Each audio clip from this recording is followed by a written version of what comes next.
السلام علیکم۔ اولاد پر سختی کرتے ہوئے احتیاط کرنی چاہیے، ورنہ آپ کے ساتھ بھی ویسا ہی ہوگا جیسے کرنل صاحب کے ساتھ ہوا۔ شام کا وقت تھا کہ ایڈیشنل آئی جی کراچی کا فون آیا کہ نیاز، میں نے آپ کے موبائل پر اپنے ایک ڈاکٹر دوست کا نمبر میسج کر دیا ہے، اور مزید کہا کہ آپ نے کل دوپہر ڈاکٹر صاحب کے کلینک کے نمبر پر رابطہ کر کے ان سے ضرور ملنا ہے۔ ایڈیشنل آئی جی صاحب نے سختی سے تاکید کی کہ ڈاکٹر صاحب سے موبائل فون پر رابطہ نہیں کرنا۔ ایڈیشنل آئی جی صاحب کی طرف سے اتنی احتیاط میری سمجھ سے بالا تر تھی۔ دوسرے دن میں نے کلینک کے نمبر پر ڈاکٹر صاحب سے رابطہ کر کے دوپہر میں ان کے پاس چلا گیا۔ ڈاکٹر صاحب کا نمائندہ گیٹ پر میرا انتظار کر رہا تھا۔ وہ مجھے ڈاکٹر کے پاس لے گیا۔ ڈاکٹر صاحب نے میرے کمرے میں داخل ہوتے ہی اپنے کمرے کو اندر سے لاک کر دیا۔ ڈاکٹر صاحب بہت ڈرے ہوئے تھے اور خوف زدہ لگ رہے تھے۔ ڈاکٹر صاحب نے بتایا کہ 3 سال پہلے ان کو اپنی کار کے لیے ایک ڈرائیور کی ضرورت پیش آئی تو انہوں نے اخبار میں اشتہار دے کر کچھ ڈرائیوروں کے انٹرویو کر کے ایک ڈرائیور کو رکھ لیا۔ ڈرائیور بنگلے میں سروینٹ کوارٹر میں رہتا تھا۔ ڈاکٹر صاحب نے بتایا کہ مجھے شک ہے کہ یہ ڈرائیور ایک غیر ملکی ایجنٹ ہے۔ وجہ یہ بتائی کہ ان کے گھر میں ڈان اخبار آتا ہے اور کچھ عرصے سے وہ محسوس کر رہا ہے کہ اخبار پہلے کوئی پڑھنے کے بعد اندر بھیج دیتا ہے۔ ڈاکٹر صاحب نے مزید چیکنگ کرنے کے لیے اپنے گھر میں ایک اردو اخبار منگوانا شروع کر دیا، مگر حیران کن بات یہ تھی کہ اردو اخبار ہی ویسا گھر میں آ جاتا اور کوئی انگریزی اخبار پورا پڑھ لیتا تھا۔ ڈاکٹر صاحب نے بتایا کہ ایک دن ڈرائیور کی غیر موجودگی میں ان کے کمرے میں گیا تو وہاں کچھ انگریزی کتابیں پڑی تھیں۔ میں ڈاکٹر صاحب کے خوف زدہ ہونے کی وجہ سے پریشان تھا۔ میں نے ان سے سوال کیا، آپ اتنے پریشان اور خوف زدہ کیوں ہیں؟ ڈاکٹر صاحب اور میں آمنے سامنے بیٹھے تھے۔ ڈاکٹر نے میرا ہاتھ مضبوطی سے پکڑتے ہوئے بتایا کہ ان کی بیوی بھی غیر ملکی انگریزی خاتون ہے۔ ڈاکٹر صاحب نے شرماتے ہوئے کہا کہ کھوسہ صاحب، میں آپ کو کیا بتاؤں کہ گھر میں صرف 3 آدمیوں کی عزت ہے، ایک میری بیوی، دوسرا ڈرائیور اور تیسرا میری بیوی کا کتا، اور مزید کہا کہ گھر میں ان تینوں کی بہت کیئر کی جاتی ہے، باقی میرے گھر میں کوئی نہیں سنتا اور نہ ہی میرا کوئی خیال رکھنے والا ہے، بس گھر میں بیوی اور ڈرائیور کی حکمرانی ہے۔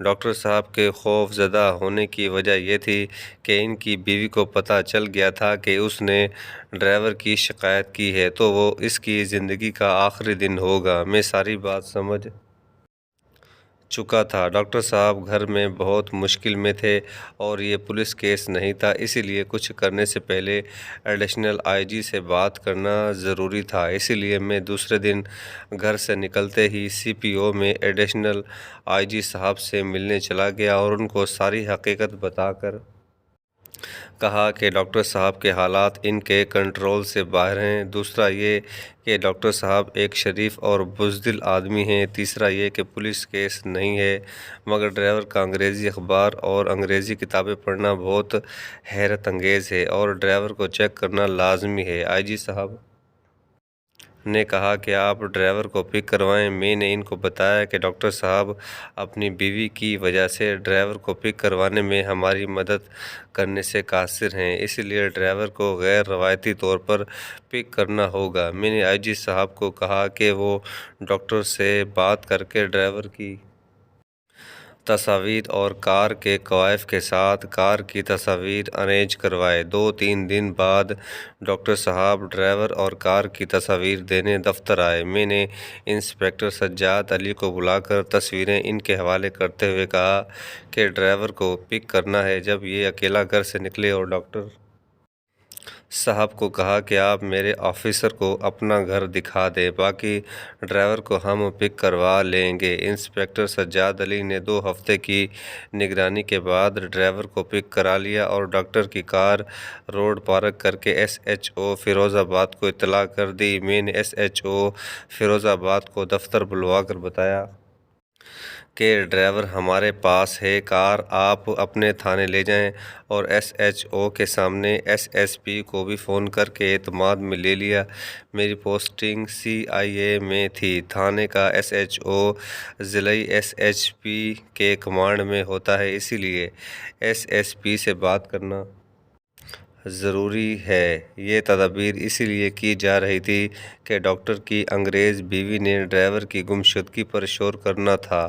میں نے ایڈیشنل آئی جی صاحب کو بتا دیا کہ ڈرائیور پک کر لیا گیا ہے۔ انسپکٹر سجاد علی نے ڈرائیور سے پوچھ گچھ شروع کی، مگر وہ شرافت کی زبان سمجھنے سے بالکل قاصر تھا اور اپنی شناخت چھپا رہا تھا۔ اسی طرح ڈرائیور چترول کھاتا رہا اور روز اپنا نام اور پنجاب کا کوئی غلط ایڈریس بتا رہا تھا، اور انسپکٹر سجاد بتائے ہوئے ایڈریس والے تھانے کو پنجاب فون کر کے تصدیق کرتے، اور ایڈریس غلط ثابت ہونے پر ڈرائیور کو دوبارہ چترول کا سامنا کرنا پڑتا۔ دوسری طرف ڈاکٹر کی بیوی نے آئی جی سندھ اور ایڈیشنل آئی جی صاحب کو تنگ کیا ہوا تھا کہ ڈرائیور کہاں غائب ہے۔ ایڈیشنل آئی جی صاحب روزانہ 3-4 مرتبہ فون کر کے پوچھتے کہ نیاز کیا ہوا، مگر ڈرائیور 25 سال کا نوجوان لڑکا تھا، وہ کسی طرح بریک نہیں ہو رہا تھا۔ آخرکار ایک ہفتے تک پولیس کی مار کھانے کے بعد ڈرائیور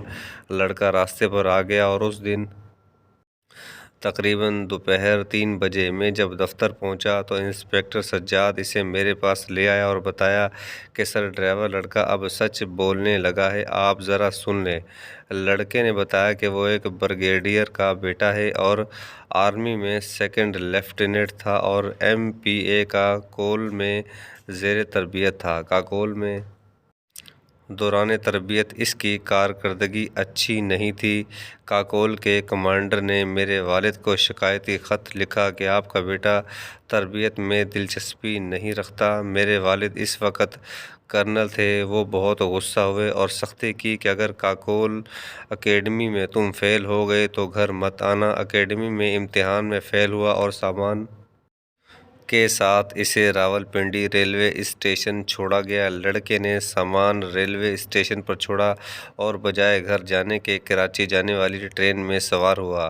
ایک انجان اسٹیشن پر اترنے کے بعد سندھ کے کسی گاؤں میں داخل ہوا اور ایک دیہاتی کے ہاں نوکری کرنے لگا۔ وہ دیہاتی کی بکریاں چراتا اور دیہاتی اسے مہینے کے 5,000 کے ساتھ 2 روٹیاں بھی دیتا۔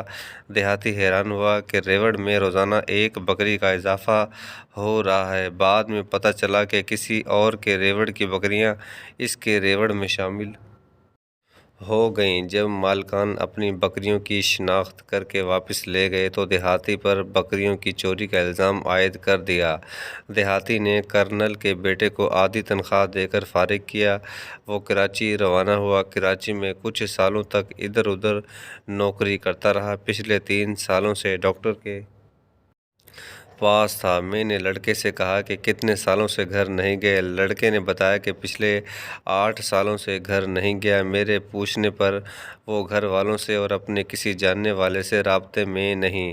میں نے پوچھا کہ آپ کے والد آج کل کہاں ہیں؟ لڑکے نے بتایا کہ وہ کرنل سے بریگیڈیئر پروموٹ ہو گئے اور آج کل ملتان میں ہیں۔ میں نے اپنے آپریٹر کو کہا کہ کراچی ملیر کینٹ سے ملتان کینٹ کا نمبر لے کر میرے فلاں صاحب سے بات کروا دیں۔ کچھ ہی دیر میں آپریٹر نے بتایا کہ بریگیڈیئر صاحب دفتر سے چلے اور گھر کے نمبر پر ان کے نوکر کو کال کی ہے۔ ان کا نوکر لائن پر ہے۔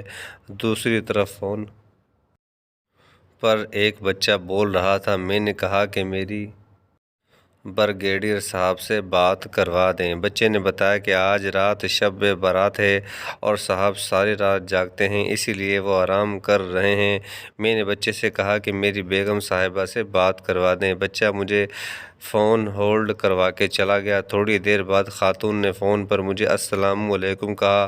میں نے سلام کا جواب دے کر تعارف کروایا، پھر بتایا سی آئی اے کراچی سے بول رہا ہوں، اور لڑکے کا نام لے کر پوچھا کہ کیا وہ آپ کا بیٹا ہے؟ لڑکے کا نام سنتے ہی خاتون رونے لگی، اور اتنے میں ایک مرد نے خاتون سے فون لے کر رعب دار آواز میں پوچھا کہ آپ کون؟ میں نے اپنا تعارف کروایا اور بتایا کہ ہم نے ایک لڑکا پکڑا ہے، وہ آپ کا نام لے رہا ہے کہ آپ کا بیٹا ہے۔ دوسری طرف فون پر بریگیڈیئر صاحب نے روتے ہوئے بمشکل کہا کہ میرے بچے کو کیا ہوا، وہ خیریت سے تو ہے نا؟ میں نے پھر کچھ توقف کیا اور بریگیڈیئر صاحب کے نارمل ہوتے ہی انہیں بتایا کہ لڑکا ہماری تحویل میں ہے۔ بریگیڈیئر صاحب نے مجھے کہا کہ اگر ممکن ہے تو لڑکے سے میری بات کروائیں۔ لڑکا میرے ساتھ ہی کھڑا تھا، میں نے اسے فون دیا، اس کے ہیلو کرتے ہی لڑکا بچوں کی طرح رونے لگا اور فون واپس مجھے دے دیا۔ بریگیڈیئر صاحب نے مجھے کہا کہ ملتان سے تو ابھی شاید کراچی کی فلائٹ نہ ملے، ہم ابھی اسلام آباد یا لاہور کے لیے نکلتے ہیں، کل صبح پہلی فلائٹ میں ہم کراچی آئیں گے۔ میں نے ان کو اپنے دفتر کا پتہ سمجھایا۔ تھوڑی دیر بعد بریگیڈیئر صاحب کی بیگم کا دوبارہ فون آیا اور روتے ہوئے تسلی اور یقین دہانی کرانا چاہی کہ واقعی ان کا بیٹا ہمارے پاس ہے۔ مجھے التجا آمیز لہجے میں کہا کہ بھائی آپ میرے بچے کا خیال رکھنا، وہ آپ کی تحویل میں کہیں چلا نہ جائے۔ میں نے انسپکٹر سجاد کو بلایا اور لاک اپ سے بلیڈ، شیشے وغیرہ کے برتن دور کر دیے اور مزید آدمی لڑکے کی نگرانی میں لگا دیے اور حکم دیا کہ لڑکے کے نئے کپڑے اور شیو وغیرہ کروائیں کہ پولیس تحویل میں لڑکے کی حالت خراب ہو رہی تھی۔ خاتون تقریباً ہر گھنٹے بعد اس بات کی تسلی کرتی۔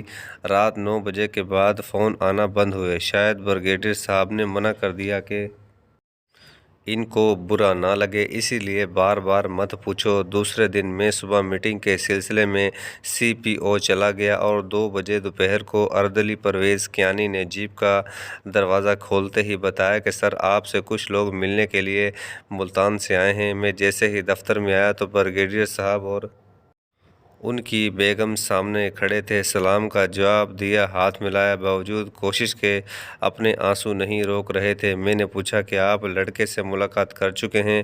بریگیڈیئر نے جواب دیا کہ ہم نے آپ کا انتظار کیا۔ میں نے خاتون کو مخاطب ہو کر کہا کہ بہن آپ مجھے فون کر کے اطلاع کر دیتی، آپ کو دفتر میں انتظار نہ کرنا پڑتا۔ اس نے مجھے کوئی جواب نہ دیا۔